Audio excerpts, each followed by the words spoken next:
शुभकामनाएं देना चाहता हूँ कि बहुत मेहनत की आपने, लगातार स्टेज पर आप बने रहे और एक बढ़िया प्रस्तुति जो है आज उन शहीदों को याद करने की गई। जरा कुछ बताइए इसके आयोजन के बारे में बताइए और कार्यक्रम की क्या। देखिए 23 मार्च शहीद आज़म भगत सिंह, शहीद आज़म सुखदेव, शहीद आज़म राजगुरु के उस आज़ादी का दिन है कि उन्होंने शहादत दे के दुनिया को छोड़ दी, लेकिन संपूर्ण भारतवर्ष के लोगों को जीना सिखाया। उन्हीं की याद में पिछले 12 वर्षों से यह एक शाम शहीदों के नाम और नमन शरहद के शहीदों को, सिपाहियों को, ऐसे कई सारे के कार्यक्रम, जैसे नमन सरहद के सिपाहियों को देखिए, 2 सिपाही हमारे बीच खड़े हैं, इन्होंने अपना पूरा जीवन सरहद को संभालने में लगा दिया। तो इस करने में मेरे को एक अद्भुत आनंद आता है कि अच्छा लगता है कि आज अगर वो लोग शहीद हुए हैं, देश के लिए कुर्बान हुए हैं, जिसके कारण आज हम लोग जिंदा हैं और इस धरती पर। जय भाई, कब से आपकी जो संस्था है, कब से ये आयोजन करती है और अब तक पिछले अगर सालों पर हम नजर डालें तो कैसा इनका आयोजन रहा है? देखिए, कोरोना काल छोड़ के, कोरोना काल में भी हमने छोटा सा कार्यक्रम किया। पिछले 12 वर्षों से, जिस समय जनशक्ति फाउंडेशन का जन्म हुआ, 12 वर्षों से, तब से लगातार निरंतर यह कार्यक्रम बढ़ता जा रहा है। आगे नए नए लोग जुड़ते जा रहे हैं और महादेव जी की इतनी बड़ी कृपा है कि आज तक इस कार्यक्रम में कोई बाधा नहीं आई और एक विराट कार्यक्रम सैकड़ों लोगों की उपस्थिति में यह सफल होता है। कई राजनीतिक लोग आए, लेकिन सबसे अच्छी बात इस कार्यक्रम की मुझे ये लगी कि यहाँ पे कोई राजनीतिक बातचीत नहीं, आपने इस मंच को राजनीति का मंच नहीं बनने दिया, अखाड़ा नहीं बनने दिया, ये बहुत अच्छी चीज़ है। नहीं, देखिए, राजनीति का यहाँ से कोई लेना देना भी नहीं है।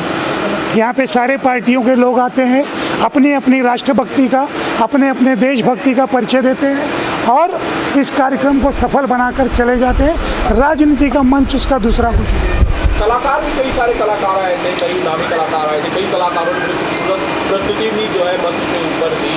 कुछ बताइए कौन लोग आए थे? और देखिए, इस कार्यक्रम में हम एक भव्य आयोजन करते हैं मुंबईकर गौरव सम्मान का। यह सम्मान हम उन बहादुर, उन ईमानदार लोगों को देते हैं जिसके देश के प्रति निष्ठा होती है। ऐसे हमारे एक रिटायर्ड एसीपी गिरीश सेनावकर जी आए थे, मुंबई पुलिस के साइबर सेल के अशोक शिंदे जी थे, हमारे सचिन जी थे, हमारे कई नेता थे, हमारे आर सिंह जी थे फौजी, हमारे मोहम्मद आजम साहब थे।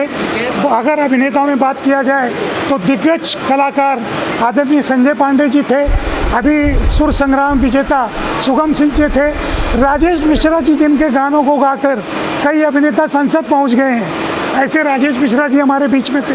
ऐसे कई कलाकार हमारे बीच में थे और उन सारे लोगों को, सोनू निगम जो हमारे प्रचारक हैं, आज उनको भी मुंबईकर गौरव सम्मान दिया गया है, राजेश मिश्रा जी को दिया गया है, संजय पांडे जी को दिया गया है, यशोभूमि के शिव नारायण तिवारी जी को दिया गया है। ऐसे कई विभूतियाँ यहाँ आज आकर गई हैं और हमको सबसे बड़ी बात है कि निर्मोही अखाड़े की महामंडलेश्वर, किन्नर महामंडलेश्वर हेमांगी सखी जी हमारे बीच में थी और हमको आशीर्वाद देकर गई।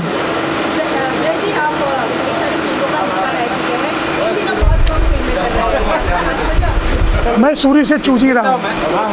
मैं, देखिए, अगर बोलूँगा तो आप पत्रकार हैं, कुछ भी पूरी का परेठा बना दोगे। मैं वो फिल्में करने कभी नहीं जाता जहाँ पे कागज़ पे खाना परोसा जाता हो और उसे भोजपुरी का नाम दिया जाता हो। मैं वो करने कभी नहीं जाता जिसके एक रूम में 6-6 लोग रहते हैं। मैं चूजी हूँ, साल में 2 ही करूँगा, लेकिन चूज़ करके फिल्म करूँगा, अच्छे प्रोड्यूसर की करूँगा।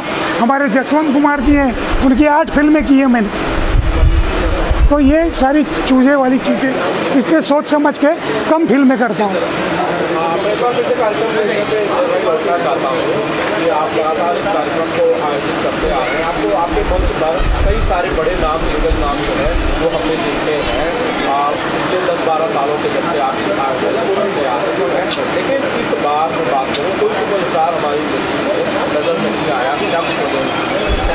आनंद जी, देखिए, आपका सवाल मुझे पता है हमेशा सा बहुत संदेहास्पद होता है और सेंसिटिव होता है, लेकिन मैं आपको बता दूं, पिछले 12 सालों में इस मंच से खेसारी लाल यादव जी, छोटू छलिया जी, आलोक जी, मोहन राठौड़ जी, और आदरणीय सुपरस्टार पवन सिंह जी इस मंच से आकर गए हैं, लेकिन तब वो स्टार सुपरस्टार नहीं हुआ करते थे। ये जब सुपरस्टार हो जाते हैं तो इस मंच को हो सकता है याद नहीं रखते हो, लेकिन मुझे वो खोज के मिलना पसंद नहीं है। इसीलिए मैं अक्सर नए जो बच्चे हैं, जो युवा हैं, जो कल के भविष्य हैं, वो इस मंच पर आते हैं, अपना भविष्य सुधारते हैं और यहाँ से इन तीनों शहीदों का आशीर्वाद लेके अपने मंच पे अपने काम में आगे बढ़ जाते हैं। मतलब सुपरस्टार बनने के बाद स्टार आपको भूल जाते हैं? मुझे नहीं भूलते हैं, मेरे लिए तो आते भी नहीं है।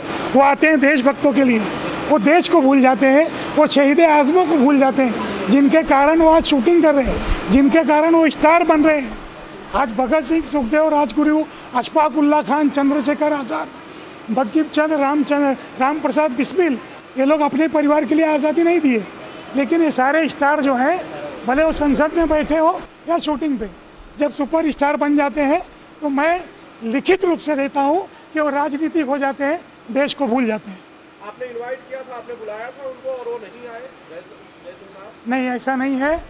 मैंने 2 बड़े सुपरस्टार हैं जो लोकसभा में भी हैं, उनको कोशिश की थी कोरोना के पहले और एक को कोरोना के बाद, लेकिन फिर उनको खोजना मतलब बहुत बड़ी समस्या हो जाती है।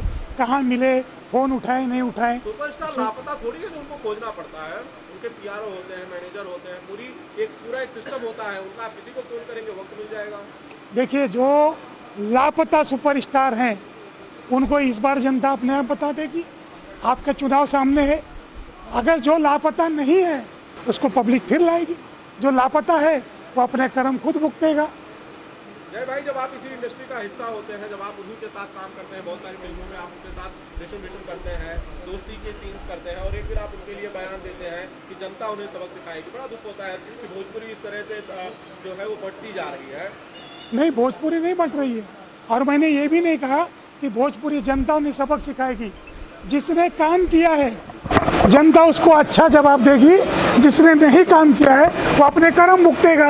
वो चाहे भोजपुरी का स्टार हो या खुद मोदी जी हो, खुद एकनाथ शिंदे जी हो, अगर काम नहीं करेंगे तो जनता उनको क्यों पूछेगी?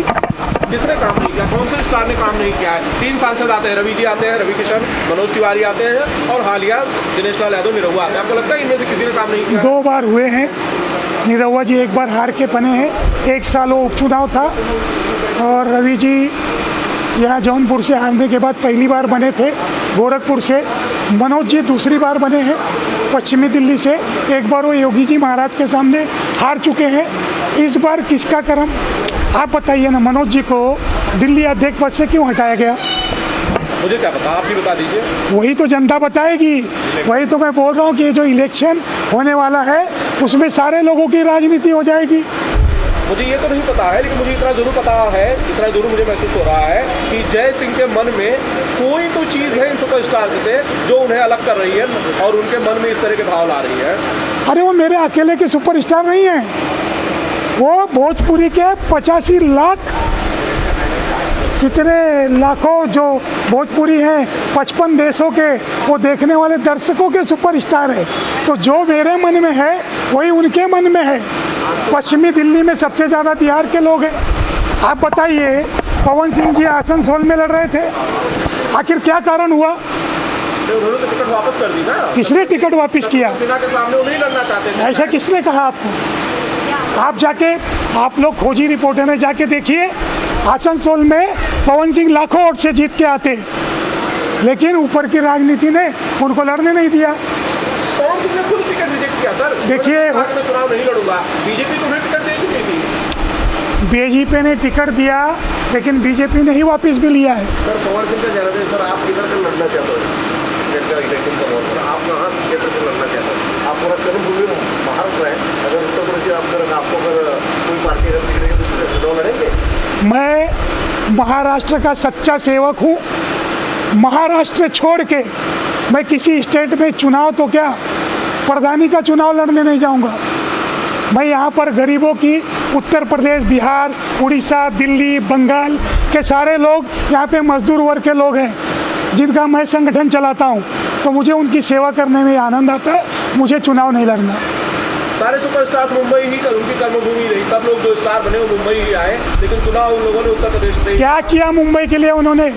किसी भी सुपरस्टार ने मुंबई महाराष्ट्र के लिए कुछ नहीं किया, सिर्फ यहाँ से कमाने का काम किया है, सिर्फ यहाँ से सुपरस्टार बनने का काम किया है। मुंबई की किसी जनता को किसी सुपरस्टार ने नहीं पूछा क्यों नहीं लड़ते हो यहाँ से चुनाव।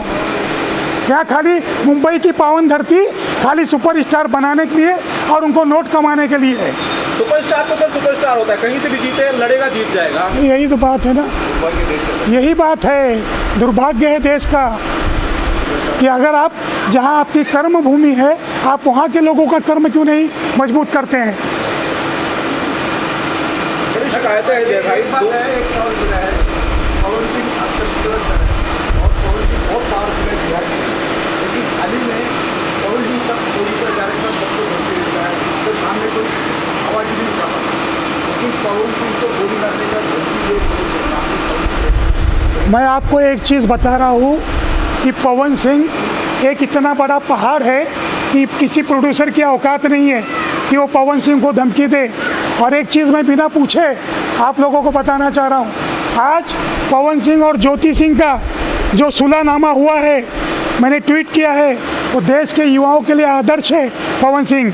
और जितने कोर्ट में केस चल रहे हैं 498 के दहेज के, अगर सब लोग पवन सिंह की तरह सोचें और अपनी पत्नी से जो मतभेद मनभेद था उससे 1900 के एक हो जाए तो मुझे लगता है कि देश में फैमिली कोर्ट की ज़रूरत नहीं पड़ेगी और पवन सिंह को अपना आदर्श मान के सारे पति पत्नी एक हो जाएंगे। वो तो चुनाव के लिए एक हुए है। नहीं, भूल है आपकी, पवन सिंह जैसा राजा आदमी कोई है ही नहीं है।